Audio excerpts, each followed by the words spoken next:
We left off in Genesis 30, I believe it was 36. We're about to start Joseph's life. So let's open up in prayer. Lord, we come boldly before you tonight and ask for wisdom and revelation. Lord, we want you to rule and reign in us and through us. We want you to give us revelation and understanding, Lord Jesus. Lord, we open our hearts completely to you. We ask that you would work on us and lead us and guide us, Lord, and that you would be praised in all that we do. In Jesus' name. Amen. Amen. All right. So we started on Esau's life. It gives you kind of Esau's descendants for a bit of generations all the way till Moses' time. And obviously the people, Esau becomes a people called Edom. All right? And you're going to see later on the Lord calls them still their brothers when Israel's coming out of Egypt, and Edom wouldn't let them pass. And the Lord wouldn't let them do anything to them. All right? It was very interesting. Then later on, way down the line, Edom attacks and becomes a great enemy of Israel, and we'll see that happen later. All right? But they are the descendants of Esau, and it's an important biblical thing to understand because when you consider a lot of the prophetic passages, the prophets use Israel's history as their language.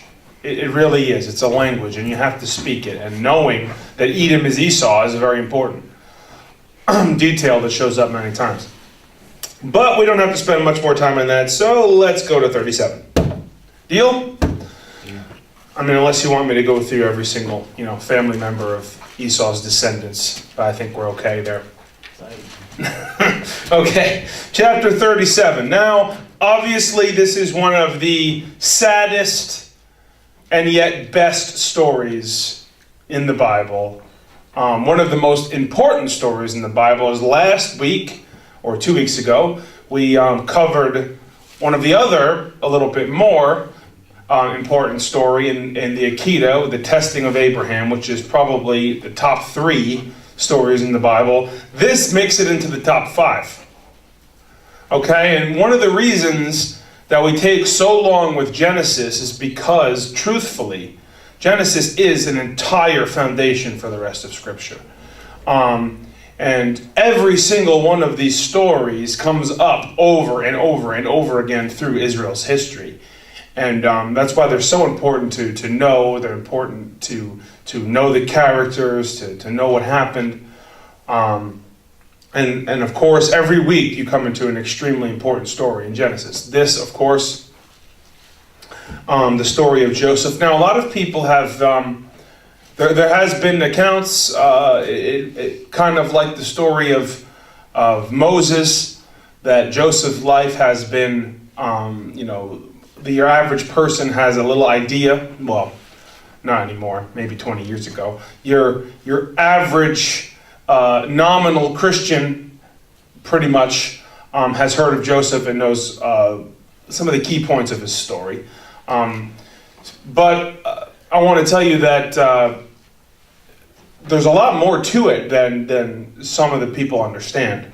And I'm going to there's a lot of theological ramifications that I'm going to get to, of course, my favorite part of bringing theology out of these stories, because there's so much in it. The establishment of who God is, what God can do and will do, and his nature, all of those things are here at the beginning. Okay? So we'll first go through the story and then we'll get into some of those things. There's actually a couple of decent movies. My son used to watch all the time. I remember when he was 4 or 5 years old, he used to watch a Disney, I know it's Disney, but what are you going to do? It's a version of, or DreamWorks. That is Disney. Is that Disney? I don't think so. I don't know. Anyway, of Joseph. And it was a cartoon version, but it was actually very good.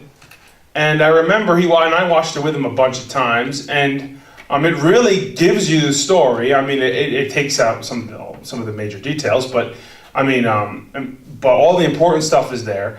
And And I remember my son really learning about this story and asking me about it and talking about it all the time from watching that movie. So if you have seen that, it's called Joseph. I know it's obviously has songs and everything, and just like Prince of Egypt. Yeah, it's on Yeah, but it's actually a very good film, especially for children, to really learn the story.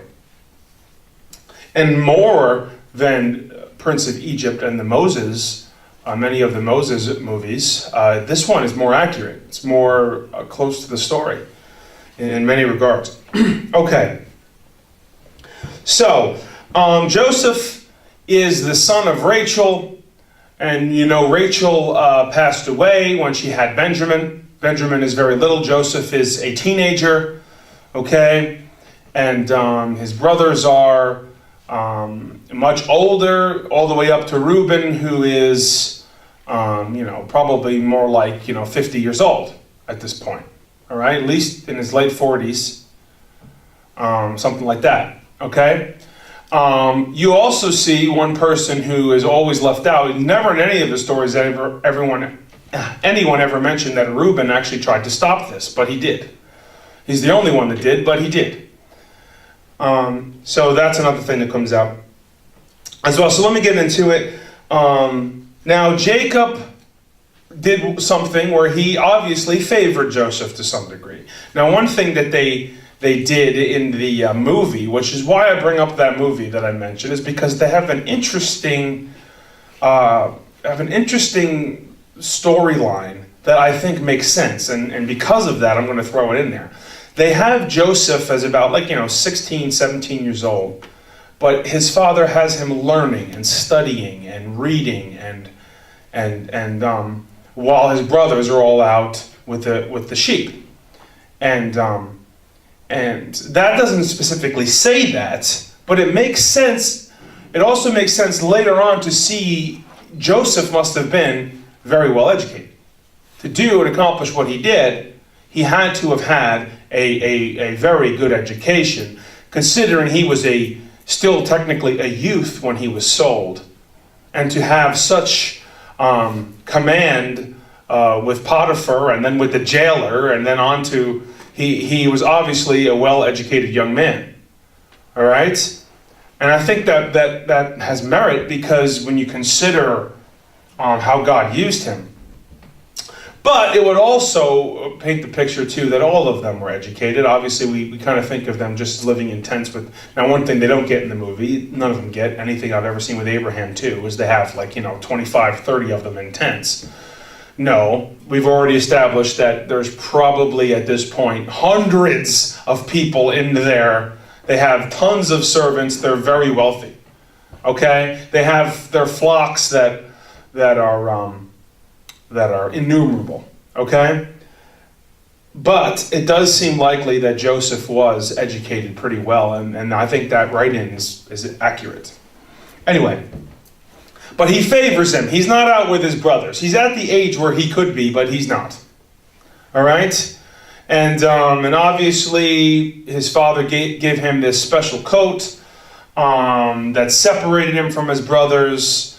And it clearly gives the picture that Jacob had favored the sons of Rachel to some degree. Now, some of it may be the fact that she's dead, but also I believe it has to do with the fact that that Rachel was his favorite, is whom he originally loved, and right. So, and now that she's gone, Joseph and Benjamin, of all he has of her, and but he does seem to treat them differently.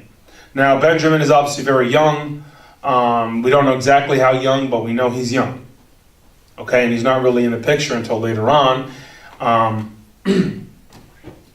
when Joseph reveals himself to his brothers, and when he's a man.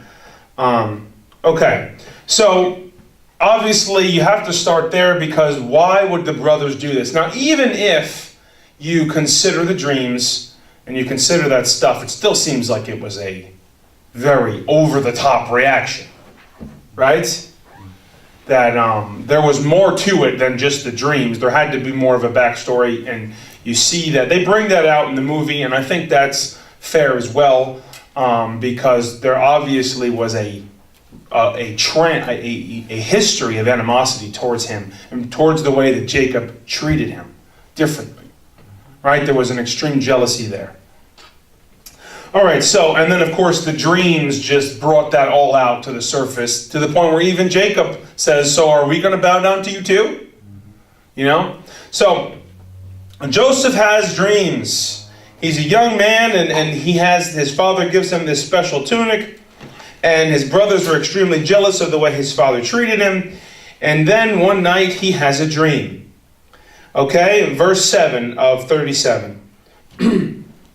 For behold, now he wakes up after this dream and he's telling his brothers this, and that's where it picks up. For behold, we were binding sheaves in the field, and lo, my sheaf rose up and also stood erect. And behold, your sheaves gathered around and bowed down to my sheaf.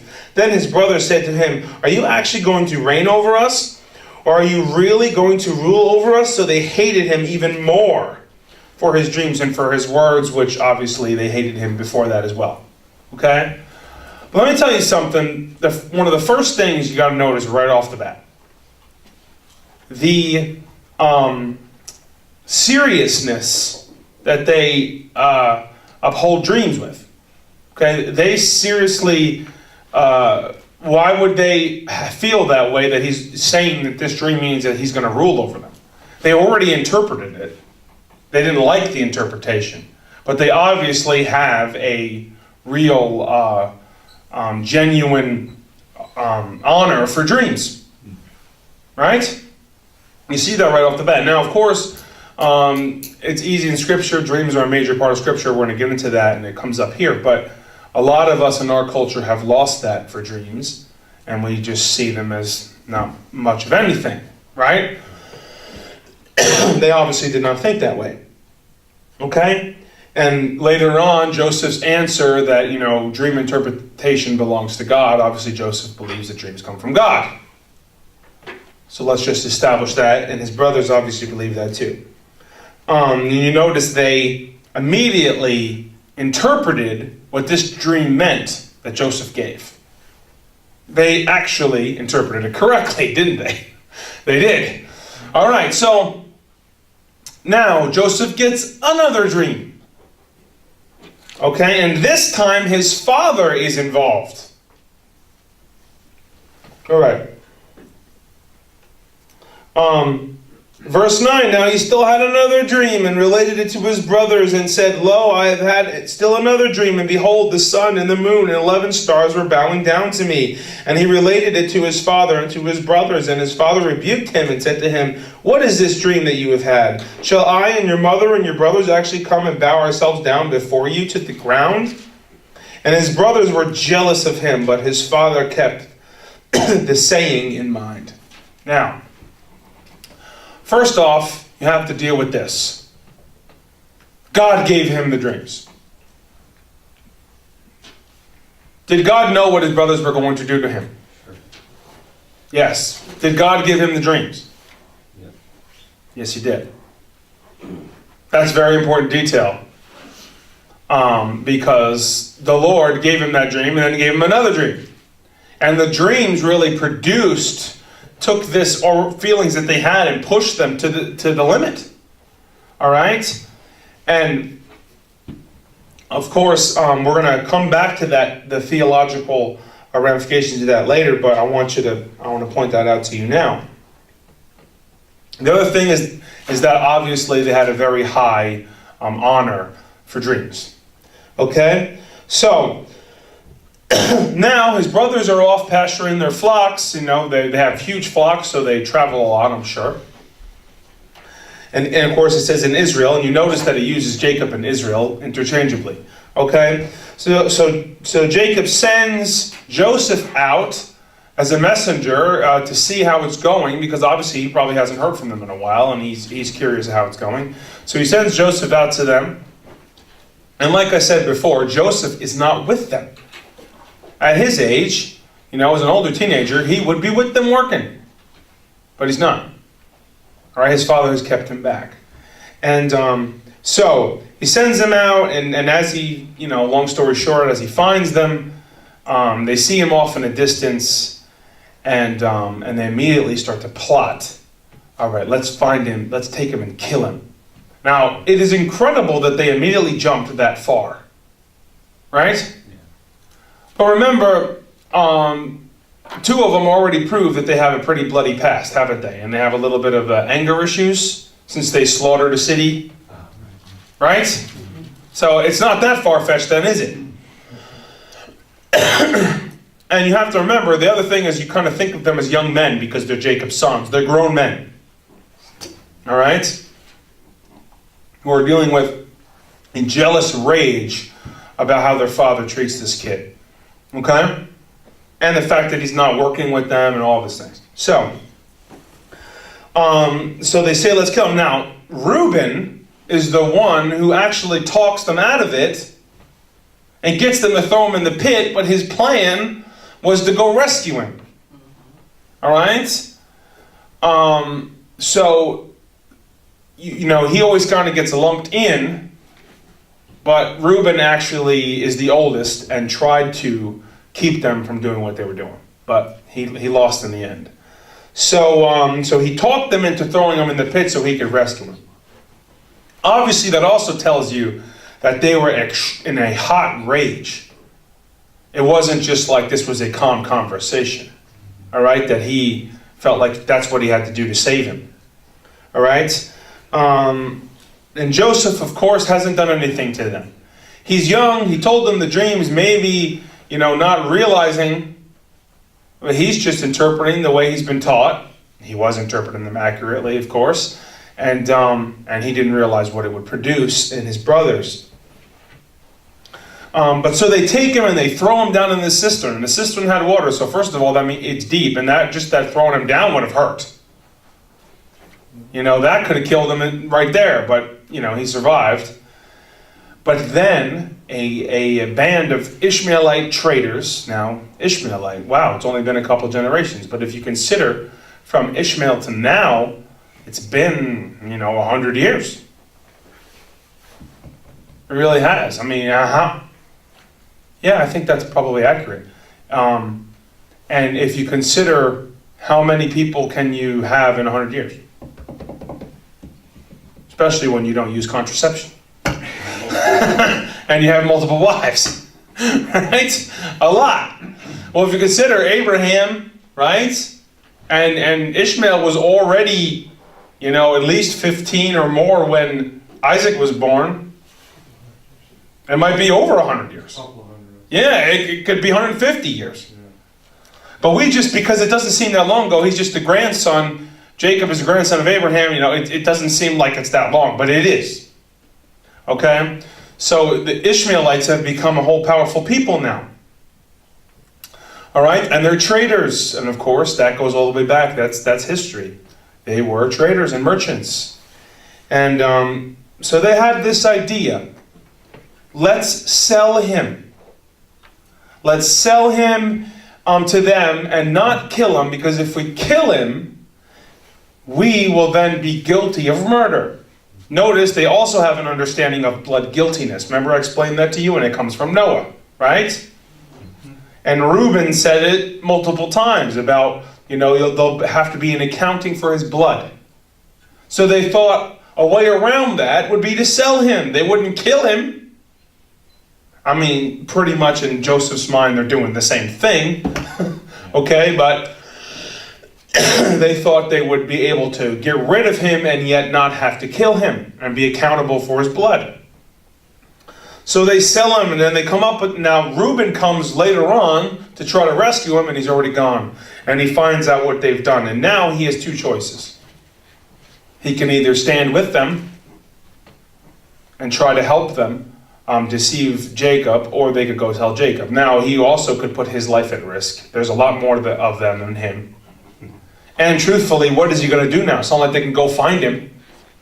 By the time they travel all the way back home, they're going to be miles and miles away. Right? And they probably wouldn't want to give him up without a fight.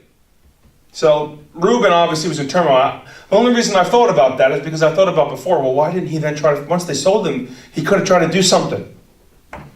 But really, it's much more difficult than it sounds. So then he made the decision, if I can't beat him, I'll join them. try to spare Jacob from the pain of what they've done. So they find, since they didn't have, mass spectrometers, and they couldn't tell that it was a sheep's blood instead of Joseph's, you wouldn't be able to tell either. Okay, they took an animal, spread the blood all over his coat, his tunic, which they obviously took. And it's interesting that they took that when they sold him, because it was nice, so they snatched it from him. All right?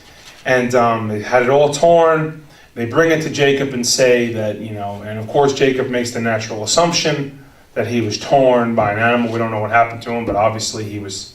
And of course that must happen on a regular basis if you consider. Now you're thinking, what wild animals are there? Well, there's lots of wild animals there. All right? Remember, it is connected to everywhere else. And they have leopards in En-Gedi. They actually do, leopards. Little separate leopards in the middle of the desert, in this little oasis. There's little leopards there. All right? Samson had to deal with lions. Yep. So obviously that's what happened. That's what they made Jacob think happened, and obviously it wasn't that far-fetched. Okay? So of course Jacob is brokenhearted, destroyed, distraught, all of those things. And time passes. Now, that's where the story ends at this point. And then we go into, one thing I hate doing is starting Joseph and then going to chapter 38 and then having to go back. It's like, now I have to get into this very adult story now. All right? Remember when I told you that the Bible was rated R, right? Okay. That now I have to go, but I'll just go through this one quick and then we'll come back. Now this one obviously is a story that needs a lot of explanation, because without background it seems to make no sense. Okay, and there's also theology here in this story as well. So we will come back to Joseph. I know it's hard to stop one of the best stories in the Bible and then go to this horrible story, but it is important nonetheless. All right? One of the most important theological things to get in this story is, first of all, who killed Onan?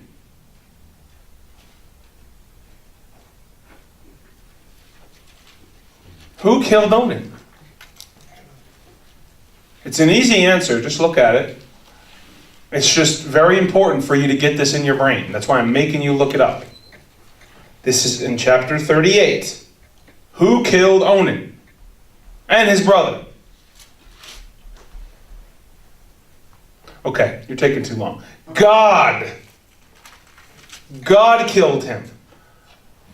Now you're like, oh yeah, we already knew that. But then again, in the New Testament, God doesn't kill people. God doesn't do anything like that anymore. See how we've made our God that we talk about nowadays, we've made him somebody else? Who killed Onan? Jordan, who killed Onan? You're scared to say it because of the recording. You don't want to hear your voice be recorded? All right. Class, then, all together. Who killed Onan? Okay, see, I'm making this obnoxious so that you'll never forget it. So when you hear everyone challenging that God wouldn't do that, or God couldn't do that, then you will know. Now, this is just one out of a million stories, but I just want you to know who killed Onan. God did. Did God kill Onan because he was being wicked? Is that what it says? Yeah. Yes. Now, could he have died from some illness or something? Yes, but in their mind, it was God that did it. And God did it for a reason. Okay? And that, there's no way around it. I'm going to always point out these little tidbits because, you may not realize how important theologically that is, but it is very important. Okay, so now I know this is a little gross and a little graphic, so I'm going to try to be least gross I can, but there's no way around it. It's gross. Okay? So here's what happens. I hate having to do this, but I have to do it. Because it's wrong and I have to do it.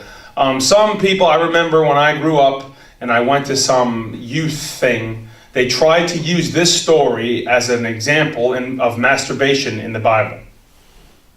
I know I have saying that you wish I would just skip it, but since people teach that, I have to disagree. That has nothing to do with this story. That cannot be used that way, and masturbation is not mentioned in the Bible.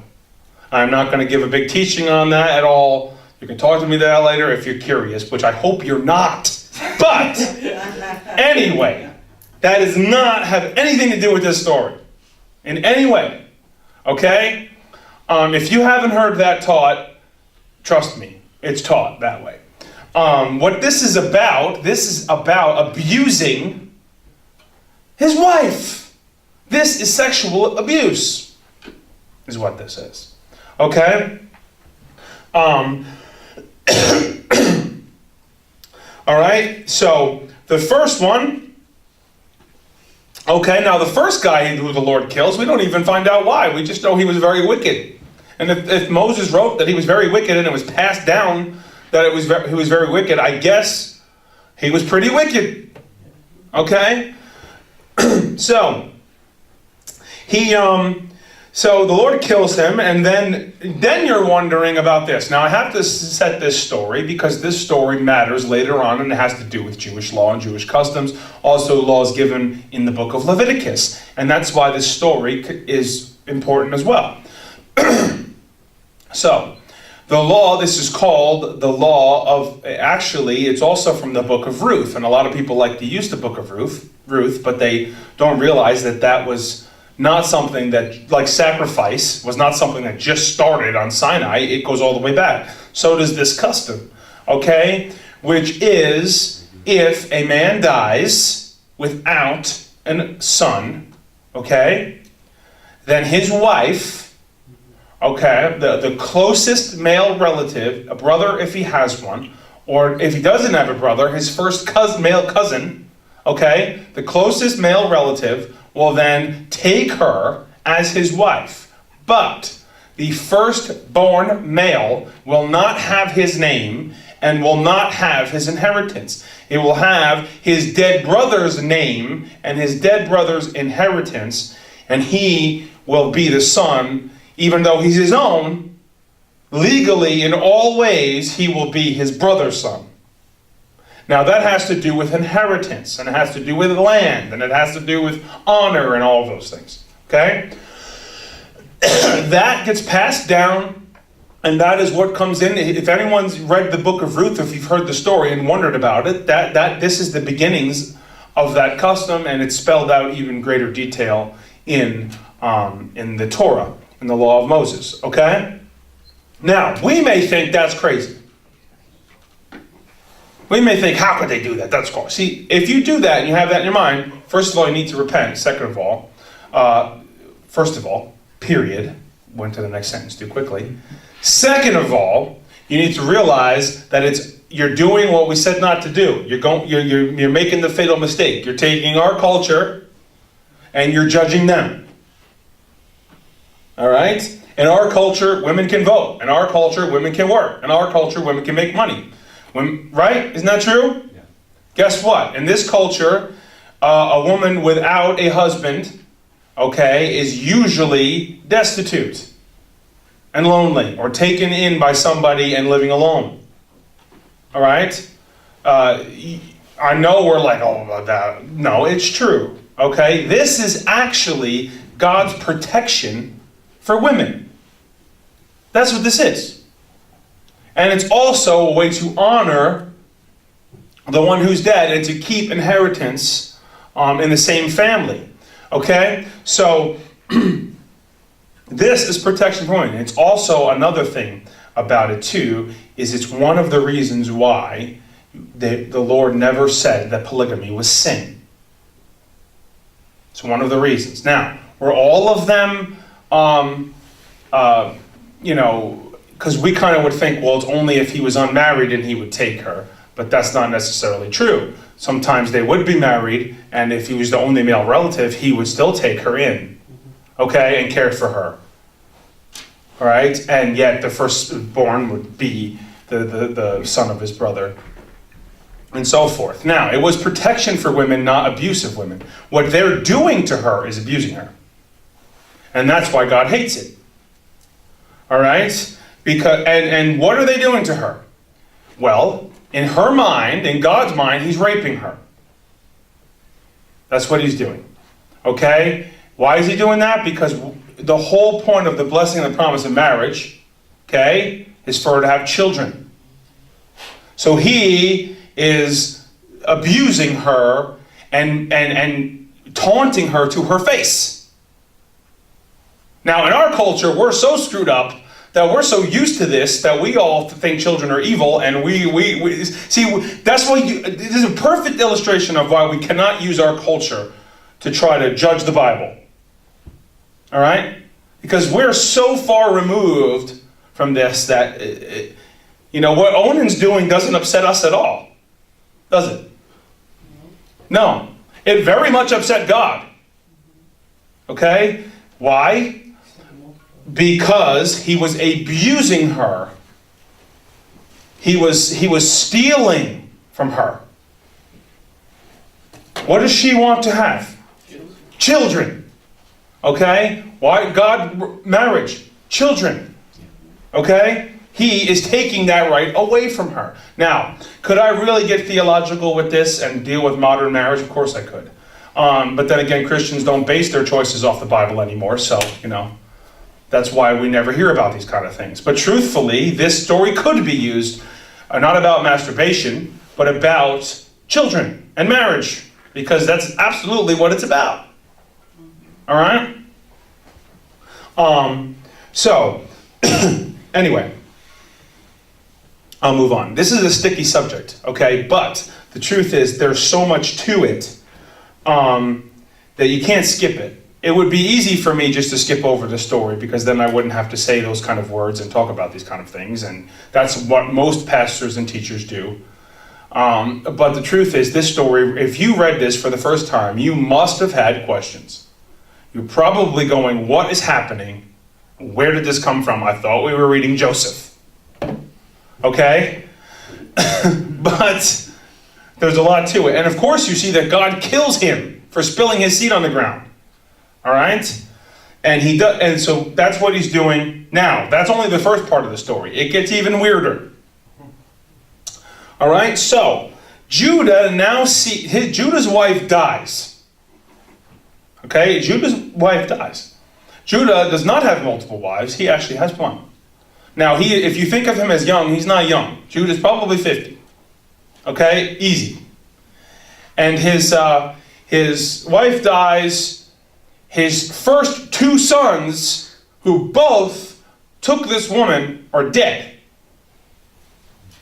But it is still their custom that the next man of age would still take her, and the firstborn son would be the inheritance of the first brother, right? That's still on the books.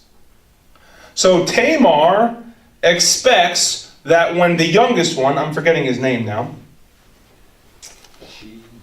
Sheila? Yeah. It's Sheila, right?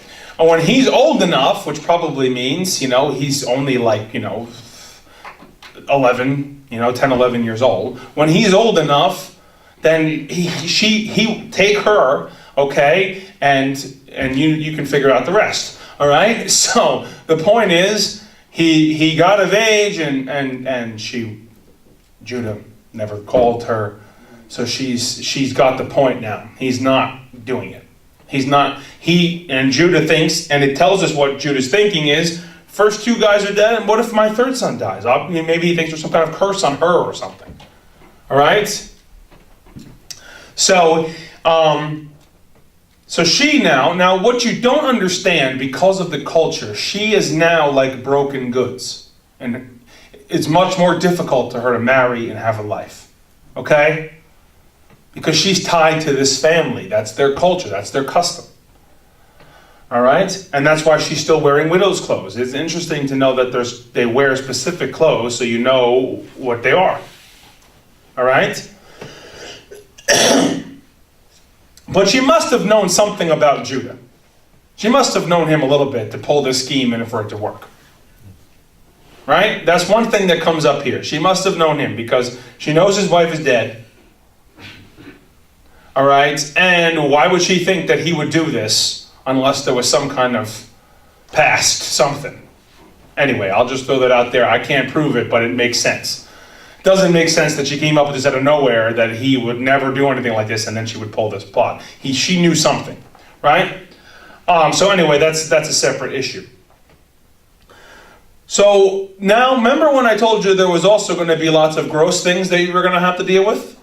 Part of the culture? And you think that our culture is that we don't realize that men are the same as they've always been. There's nothing new under the sun. Okay? So, the point here is that, but then you hear shrine prostitute. Later on, there's male shrine prostitutes. Right now, we still have female ones, thank God. Okay? But the point is that you have, it's like a normal thing. It's not even something that's crazy. You're reading this text and you're thinking, shrine prostitute? But here in the text, it's like, oh, it's just a normal thing. See? Trust me, it only gets way worse. Okay. And it only gets more gross. But anyway, the other thing to remember is that witchcraft is never clean. Witchcraft is always wicked. Always, always, always. Sexual practices and violence. And there's no way around it in every one of them. Okay, they have their version. So, Judah's on a journey, his wife is dead, and Tamar pulls this scheme. Now, of course, she wears a veil. It also shows us that prostitutes cover their face. Okay, I think we could all figure out that. But he then offers to try to pay her, and she says, oh, and what will you give me? He says, okay, I'll give you a sheep. And we're thinking, he's going to pay her with a sheep? Anyway, forget it. That's probably pretty good payment in that day. All right? So she says, but, how will I know it? Because she also knows if she does get pregnant, what Judah will do to her if she doesn't have proof. Right? And of course, he lived up to it, didn't he? All right? So she gets proof. He gets her seal and his cord, which is a ways obviously that's also the kind of thing that rich men have. Okay? And so then he goes and, I won't have to we could skip that part. Go to the next part. Then he wants to pay her, but she's gone. So he sends the sheep, but she's gone. And then he goes looking for her. Have you seen the lady was there? And said, no, she's gone. We didn't see anybody here. There wasn't anyone around. We don't know what you're talking about. So then he kind of just forgets about it. Then he hears, your daughter-in-law, Tamar, is pregnant. And of course, all self-righteous that he is, says, take her out and burn her to death for what she's done. Because she broke their law, majorly, in his mind. So did he, by the way, but he isn't holding himself accountable. Now, this is again one of those stories where you have to apply the morality of the law to the story. It doesn't give you an exact opinion. It doesn't say, Judah had a problem with this, and this was wrong, does it? So without that, you're kind of thinking, well, God must be fine with it. No, you have to take the morality of the law and judge the story. Okay? The law is what judged all action. And that's why it is the foundation. All action is judged by the law of Moses. Do you know that? Everything. It's all judged. There's already a judgment of God. And it's not Moses' judgment, it's God's judgment. So that's the moral system that we use for every other action in the Bible, whether it was a good action or a bad one. So because there is no specific mention of what Judah doing being bad, don't take it that God is okay with it. Does everybody understand that? Okay. So, what he did was, but he also admits it too in the story to some degree. He says, she is more righteous than me. Okay? And he actually takes her in. Now, he's not intimate with her again, but what the point is that he takes care of her the rest of her life. Okay? She has a son who is, now, if you want to get into all of that, yes, she had the son of her dead husband's father, but anyway. But still, the son will technically be, carry the name of the firstborn son and his inheritance. Okay? Now, did that cover your questions, hopefully, that came up? I'm sure you had them. How could you not have them at this story? Anyway, why it's so important is also because of the children. I mean, the son born. And because it's a very theological story. That's why it couldn't be skipped. Because it has it's important for us. The morality of this story and God's heart of this story is important for us. It really is. You may say, well, it could have been less gross. Well, yes, it could have been, but the Bible doesn't pull any punches. It's all laid out there. This is human behavior at its best sometimes and a lot of times at its worst. Okay?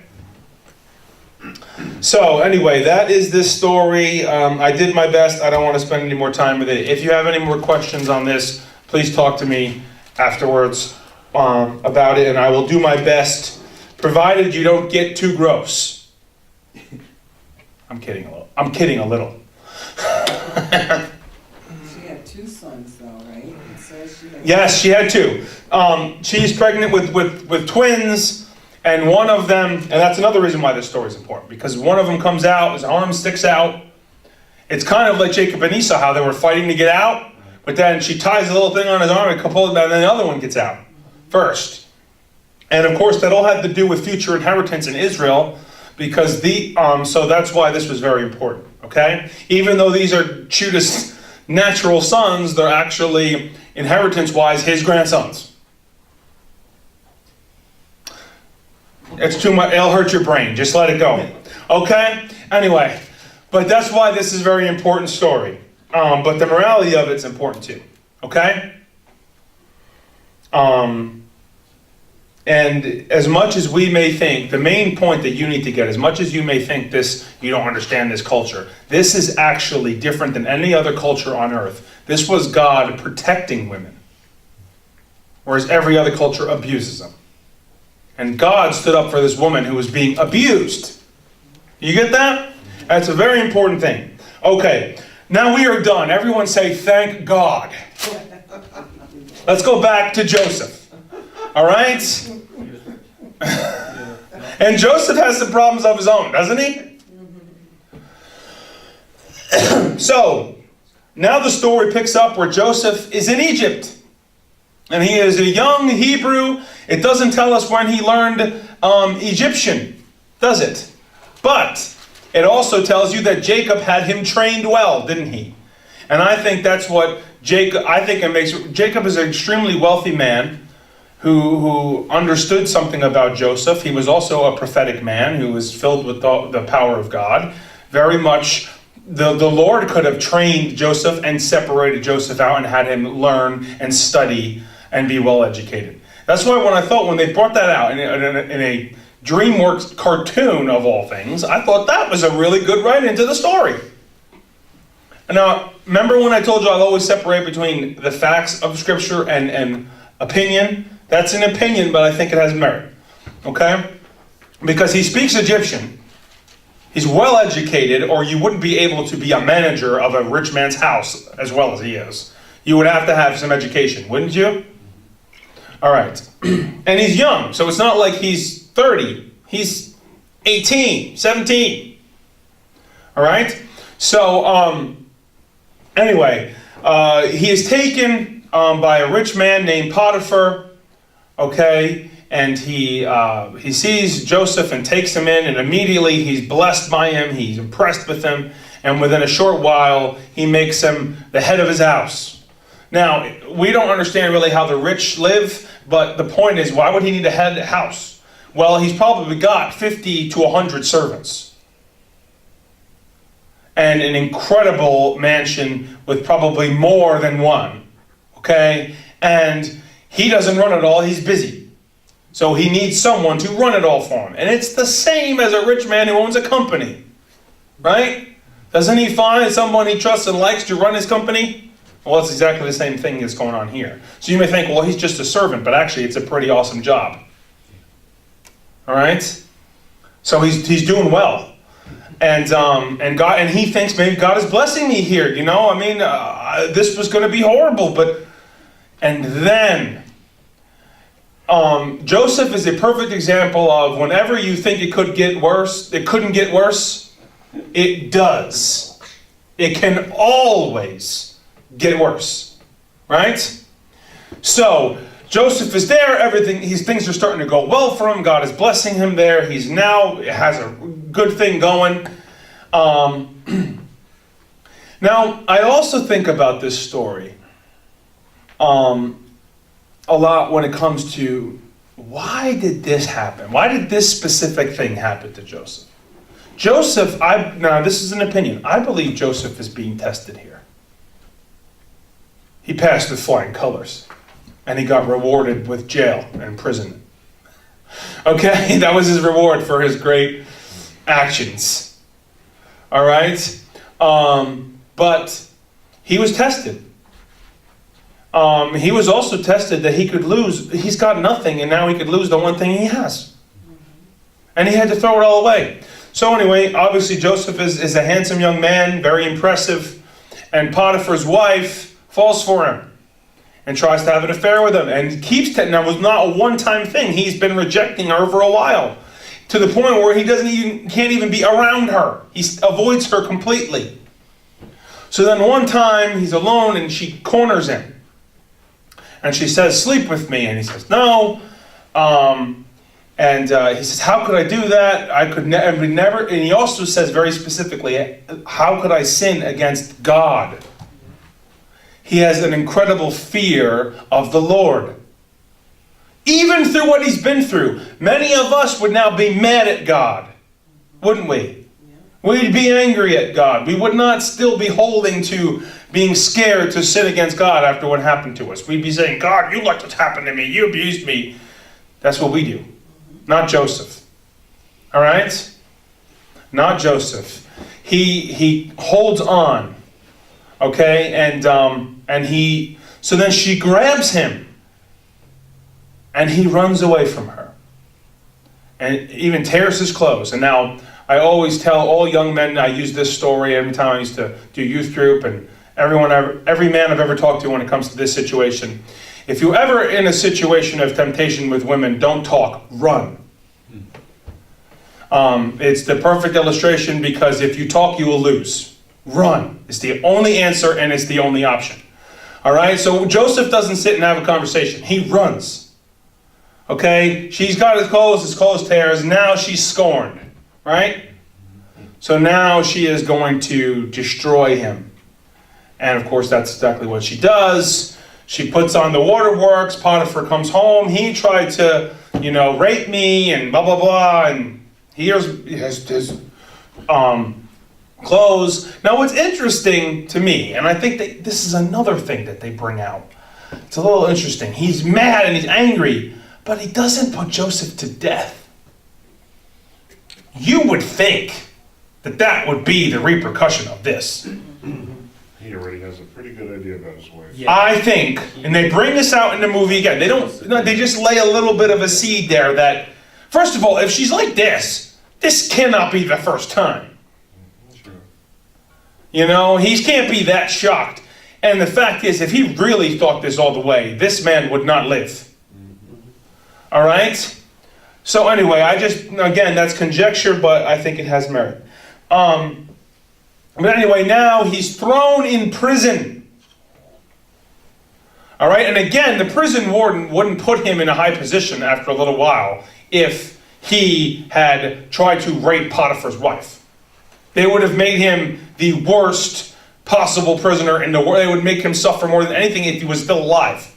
Okay, so the jailer is then impressed with them. So obviously, he was extremely intelligent and blessed. God gave him supernatural wisdom and understanding. Didn't he? Yeah.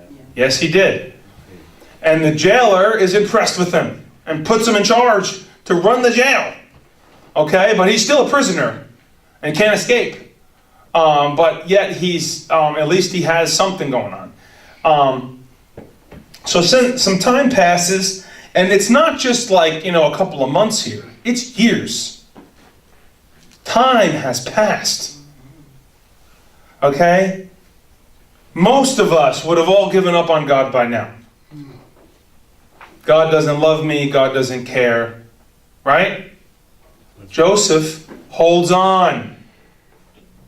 Joseph holds on. He's in prison after being sold by his brothers. Then he chooses to honor God with his choices, and that even ends up in prison. How could it get any worse? So, then we have two characters that end up in jail. All right? We have the chief cupbearer and the chief baker. All right? Both of them were set in there by Pharaoh. Some kind of plot must have come about thinking that, and why, if you're wondering, the chief baker and chief cupbearer, why would that be such a big deal? Those are two huge positions. They're huge positions because before, actually even up until, before the industrial age, kings always had cupbearers. Because why? Because the easiest way to kill a king is to poison him.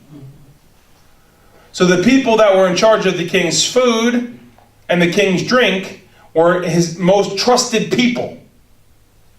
Okay? Obviously, the baker didn't pan out. Okay?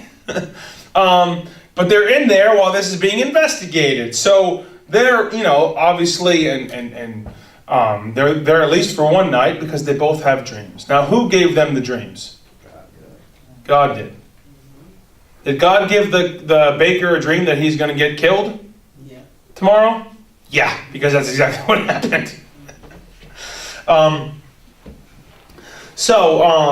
They're in there, and Joseph, hears them talking, and they just start to talk about these dreams they had last night.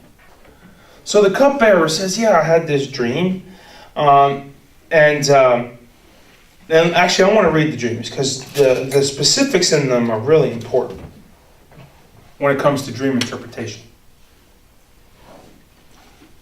Okay, I had to take a sip first. So we're in chapter 40. All right? And let's go to 8, verse, I think so. 9, yeah. We'll just start with verse 8. Then they said to him, "We have had a dream, and there was no one to interpret it." Then Joseph said to them, "Do not interpretations belong to God?" Now, that's one to circle and underline and highlight. Okay? Because what does Joseph believe? Interpretations belong to God. Joseph also believes that dreams have something to them. Right? Joseph obviously clearly has a real reverence for dreams.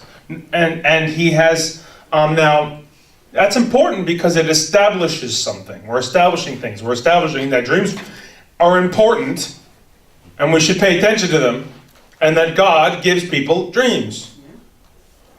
Now, you know that obviously from the New Testament, don't you? But the point is, it starts here.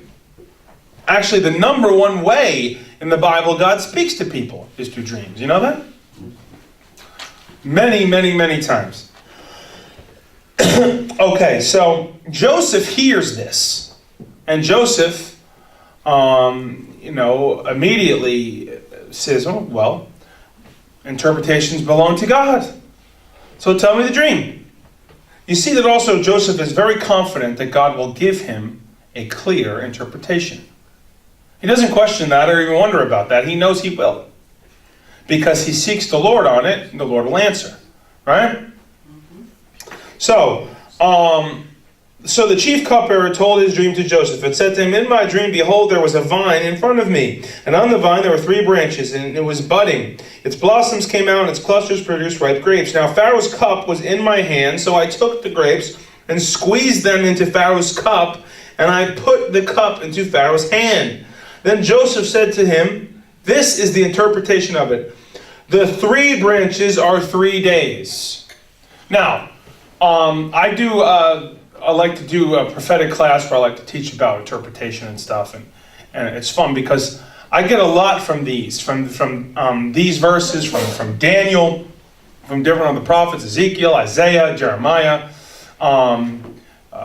Zechariah as well. There's a lot about interpretation. A lot of the prophets received these incredible revelations through dream interpretation. Dream interpretation is not necessarily just while you're sleeping dreams, because visions very much are interpreted. You like that?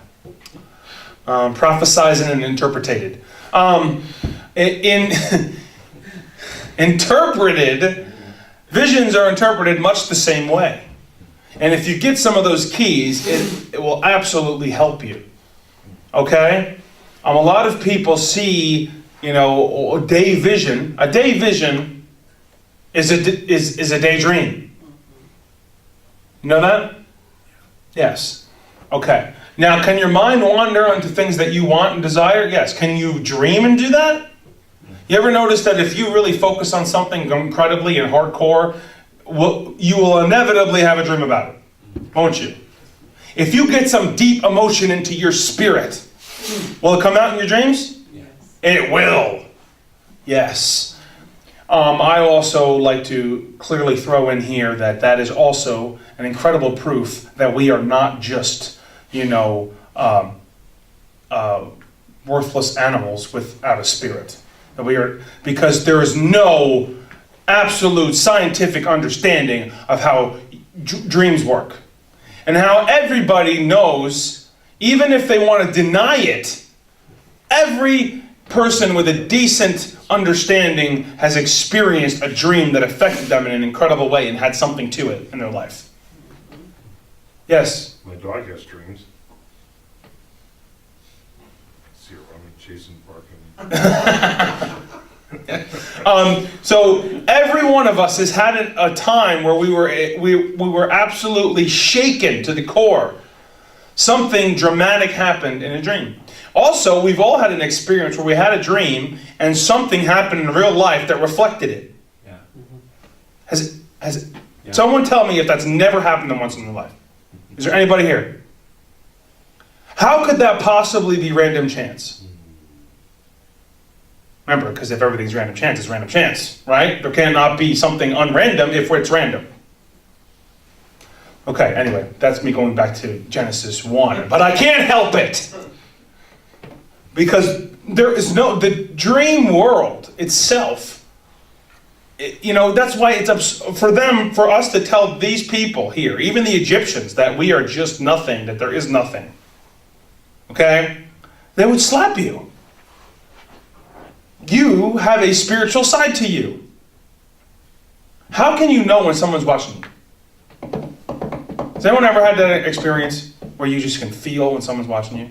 You can't see them, you can't smell them, you can't hear them, but you know. Don't you? Does that have a random understanding? Those scientists try to say, well, there's some kind of kinetic energy that comes, and they're going to go into like X-Men or something, because that's what No. You are a spiritual being. How can you also, if you believe something hard enough, can it affect your body? Of course. Yes. Can stress make you sick? Yes. How can it be random then?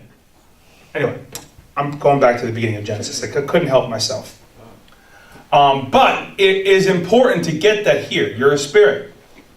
All right? And dreams and visions are very much a part of it. Okay, I believe that most Christians see and experience more, but they have to be trained on how to use it, and how to hear, how to listen. Yes. All right? And that's where a lot of them have never been trained. When does that class start? I've done that class multiple times. I just haven't been doing one right now. Sign me up.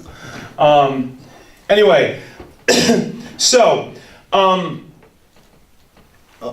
I believe, though, that Joseph's immediate understanding here of dream interpretation goes right at it.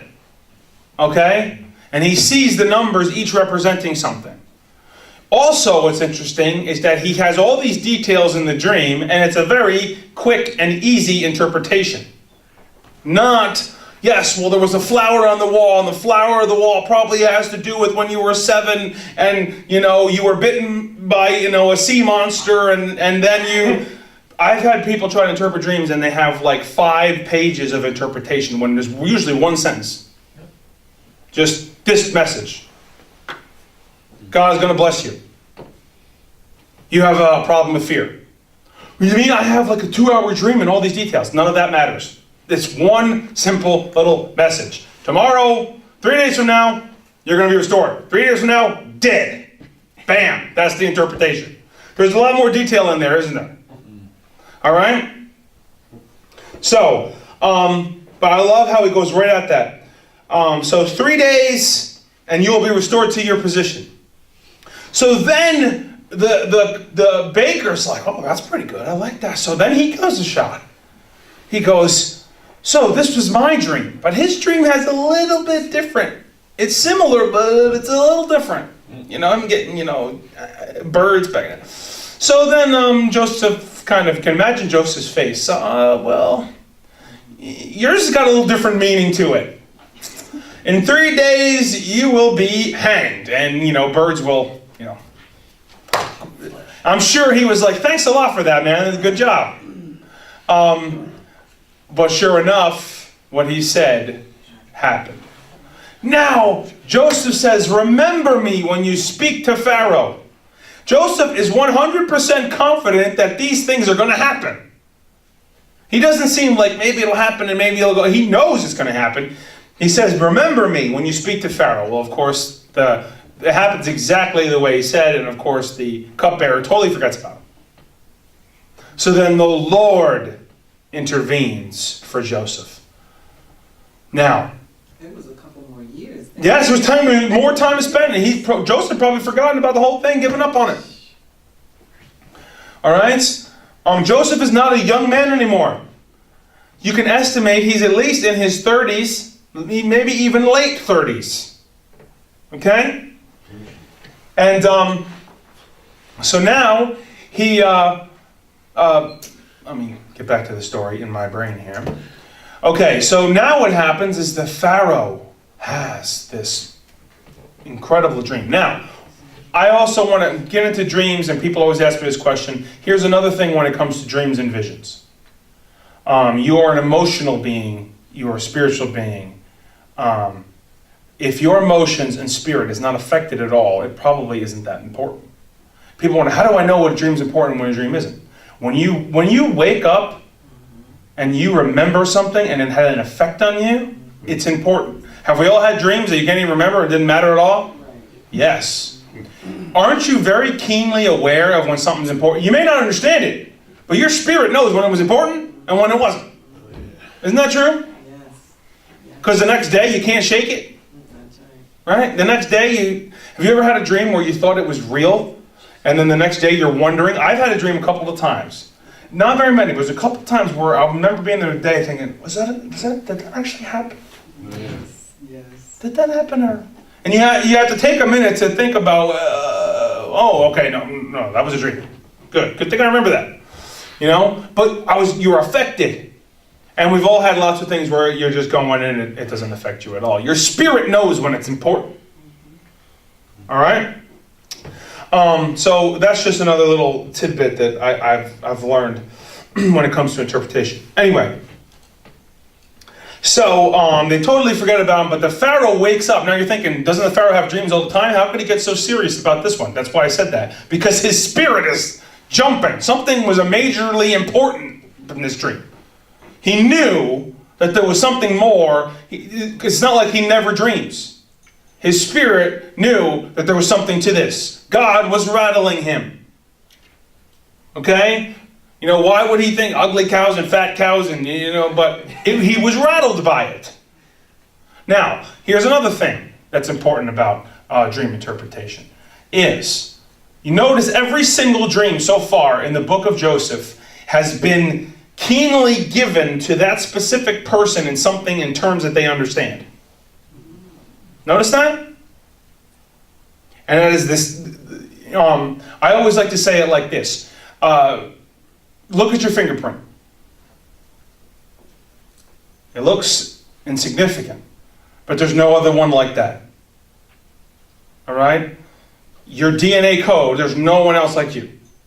So God is fully capable of speaking to you exactly the way you will understand it. And that's why many times when you're giving an interpretation of a dream or a vision, how that person thinks or feels about that specific thing matters, because you may interpret it completely differently. All right? And that's where it comes in, because there's one thing. Something, we might both see skinny cows and fat cows. I may think completely different than you. I may be thinking good ice cream, bad ice cream. You could be thinking about, famine. So it depends on the person. Okay? But what I'm saying is God speaks to you exactly the way that each one of us, I believe we have a unique language. And you have to learn. Like I've learned that God gives me clear pictures and things and I know immediately what they mean. If you saw those pictures, you wouldn't get it. All right? And that is an important thing. Because God speaks to us in a way that we can understand it. And that's also why the Pharaoh knows that this is important. Okay? So Joseph, so the Pharaoh is he's affected, he wants to find out a dream. He gets all of his wise men, all of his, his sorcerers and all of them. He says, come on, interpret this dream for me. None of them can. None of them can. Now, sometimes it's easy to confuse this with Daniel, because you kind of think that the Pharaoh here asked that you tell me the dream and then interpret it. No, that happened in Daniel. Daniel actually had to tell him the dream and then interpret the dream. Okay? Here, none of them can really give the king now, I'm sure they tried to give him interpretations, but none of them, he didn't feel like any of them were right. He didn't trust any of them. He's unsettled. So then the cupbearer remembers. Oh yeah, there was this guy. I remember when you put me in jail, and remember the thing we don't speak about, right? Well, anyway, there was this young Hebrew that was there. And I remember me and the baker were there, and we were stressed about these dreams we had. He told us exactly what was going to happen, and it happened just like he said. Oh, why don't we see if he's still there? So anyway, they get Joseph. You notice he shaves. They shave him. Because obviously, that tradition, Egyptians were always shaved. Okay? So he brings him in before the Pharaoh, and he tells him the dream, and of course Joseph right away. I love Joseph's answer, of course. We've been told that you have the spirit of the gods and can interpret dreams. And Joseph says, dreams interpretation belongs to God alone. Notice the Pharaoh says gods, and Joseph says God. Right? And very specifically, and says that, and it's also theological, I believe, too, in the sense that Joseph is declaring that if you seek God for an interpretation, he'll give you one. God doesn't give these dreams without wanting to interpret, but interpretations belong to him. And when you try to do it on your own, okay, they belong to God. That's the key part of it. Okay? A lot of people like to use their own intellect to interpret dreams. Okay? But dream interpretation belongs to God. So, he says a dream, and immediately Joseph knows what to do. Joseph says, okay, you got the skinny cows, you got the fat cows. The fat cows represent 7 years of plenty, incredible harvest and plenty. Then you have the 7 skinny cows, and the 7 skinny cows represent 7 years of horrible famine, right?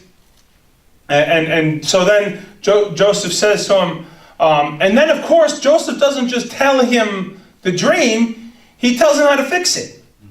God is giving you this dream because I always think about that line too, where he says, because the Lord has firmly established that this is going to happen. Firmly made up his mind, it says.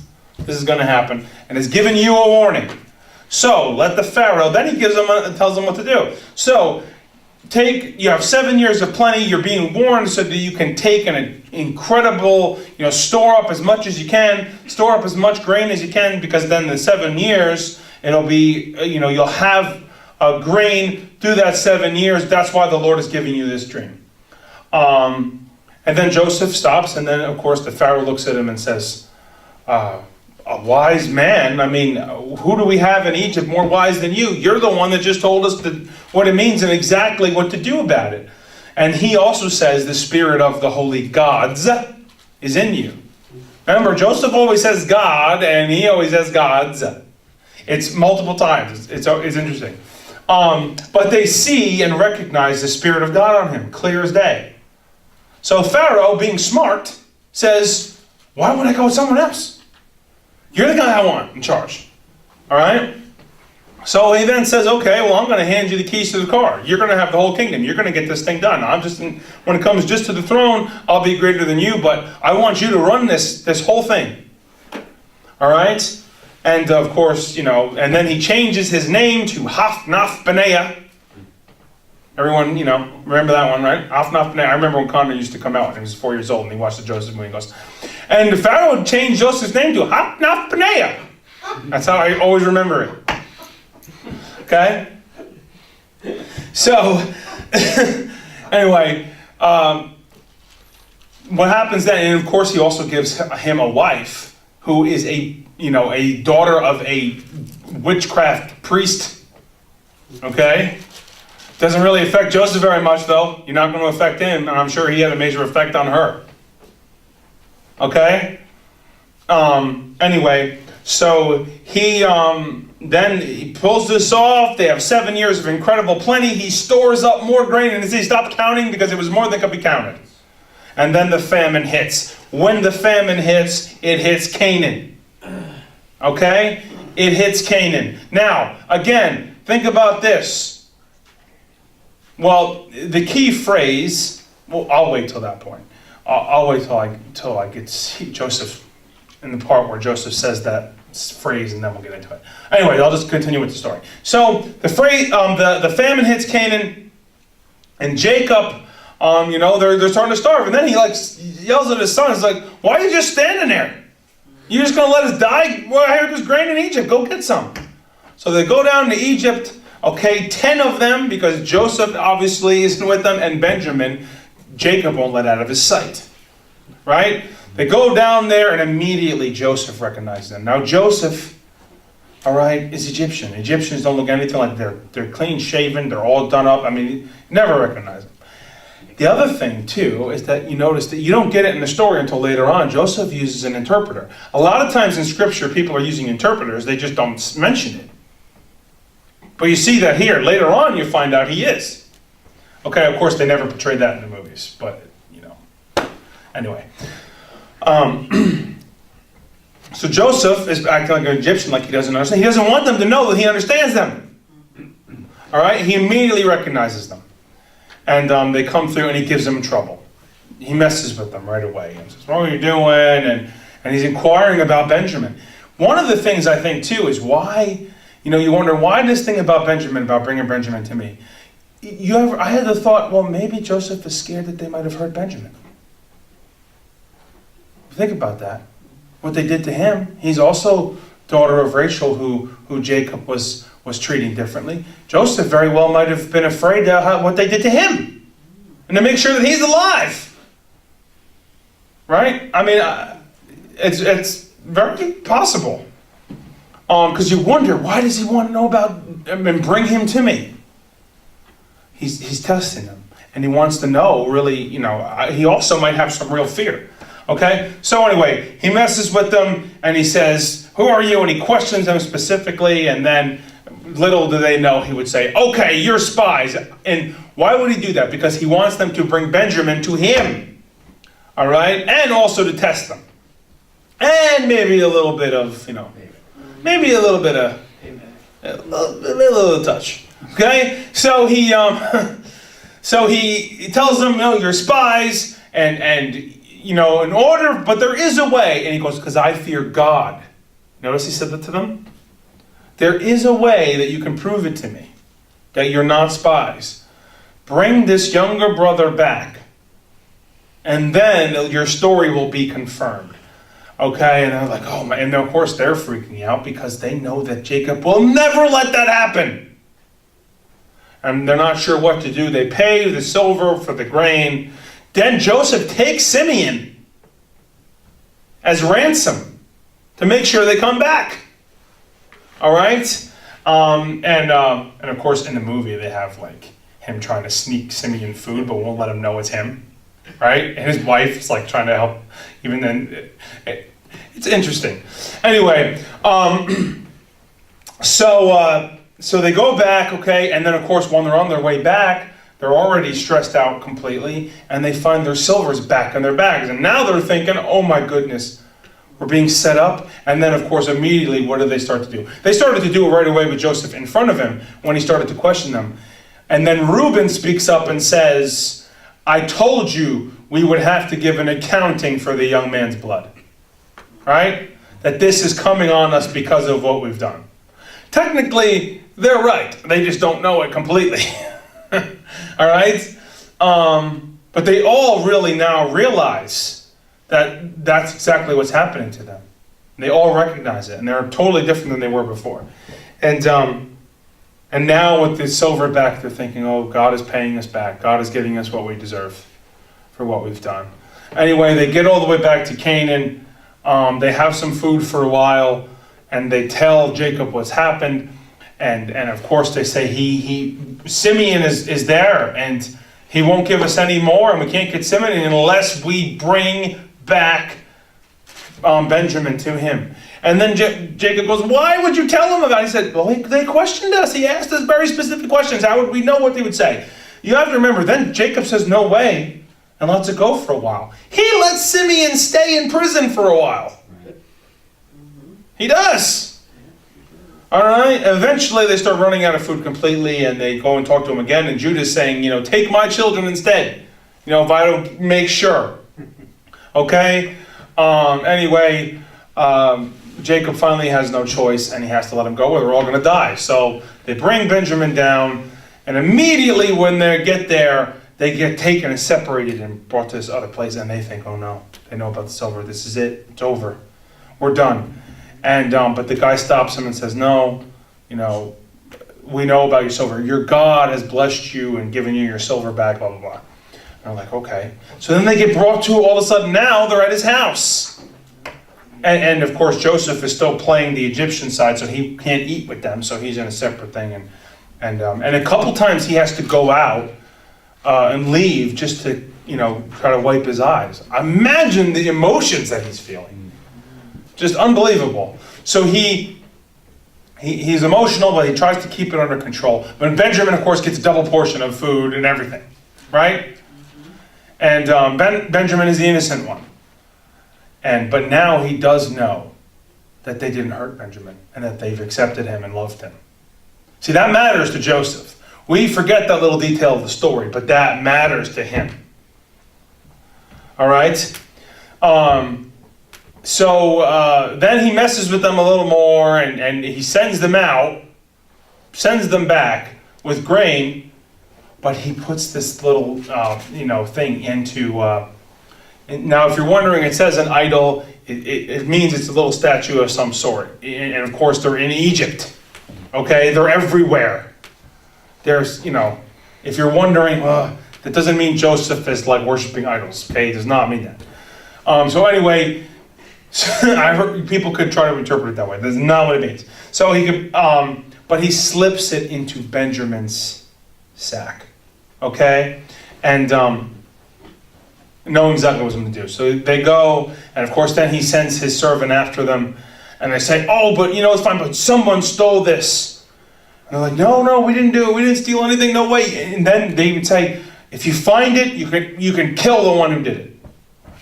All right, little do they know. Then they go through all the sacks, and they go through Benjamin's, and there it is. And they all then freak out. And God this is God's vengeance for what we've done. And they all are totally blown away, and they come back and they cry out. They fall on their knees and they beg for mercy, pleading their case. And Joseph tries for a little while. Don't you know that I can figure this out? And then eventually.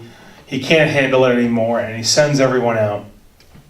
And then and imagine the moment when he all of a sudden starts to speak Hebrew. He's speaking with an interpreter the whole time. They have no idea. All of a sudden, he exclaims in Hebrew, "I'm Joseph. Is my father still alive?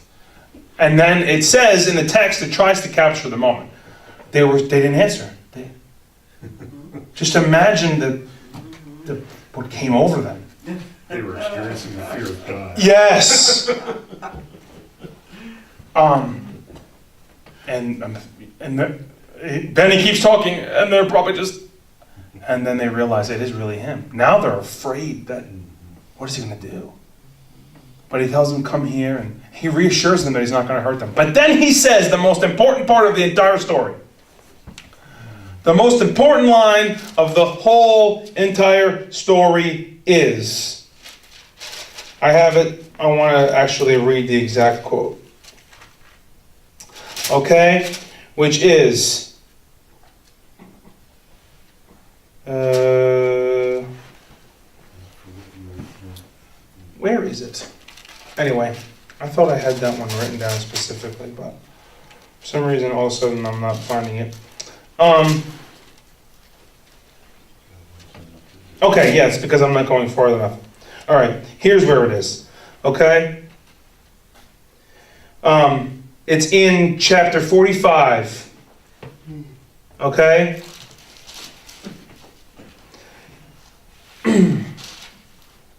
Verse 5. And now do not be grieved or angry with yourselves because you sold me here. For God sent me before you to preserve life. Now that is very important, because that means that God knew what they would do and allowed it. Does that mean God allowed 30 years of pain and suffering for Joseph? Yes, it does. Yes, it does. Would God do that? Yes, he did. Did God save them and use Joseph to deliver them? Yes. Did those dreams probably keep Joseph going while he was rotting in prison? Yes. Yes, I'm sure they did. Those dreams all are also now comforting them all later on, that God used even though they made a horrible choice, he turned it for good for those who love him. He used that horrible choice for their benefit, for Jacob and for Joseph. Right?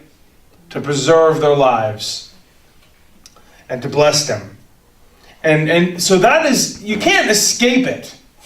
You cannot escape it. God did it. All right? Now, after Genesis, we're going to go into the book of Job. And it's also one of the major lessons of the book of Job.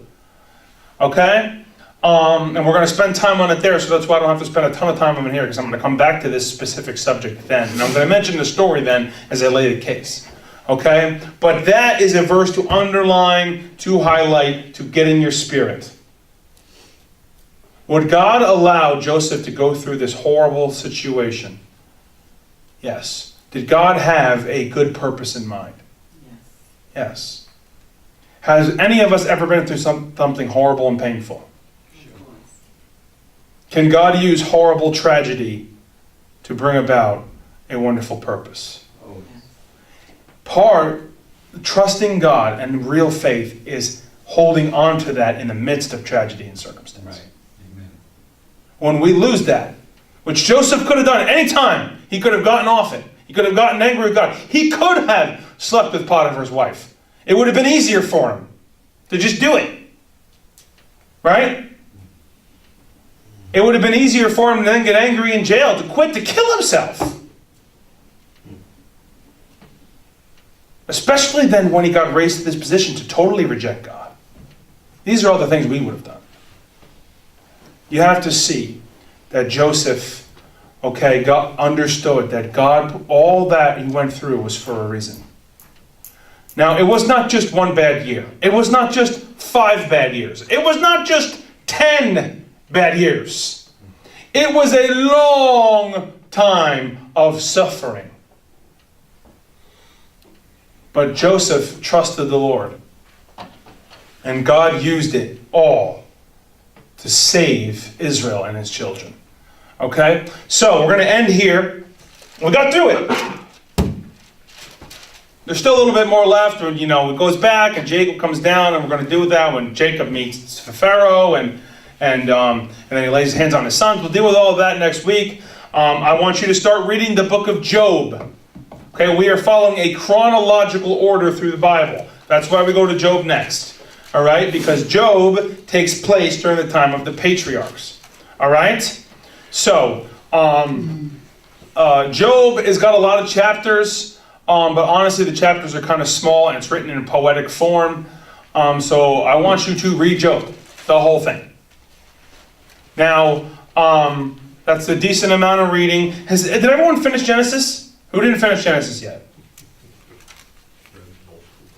Anybody? Okay, so all of you finished it already, so then it's no problem at all. If you finish Genesis, then please read Job. Job is not going to be like Genesis. I'm going to go through it in one class. We will be done with it, and then we move on to Exodus. Really? Yes, because I am not going through every little part. I am just dealing with the main storyline and the main theological premise. And there is a lot of theology in Job. Okay? So we'll pick that up next week. We'll finish this and we'll dive into Job. Bless you. We'll take a short break.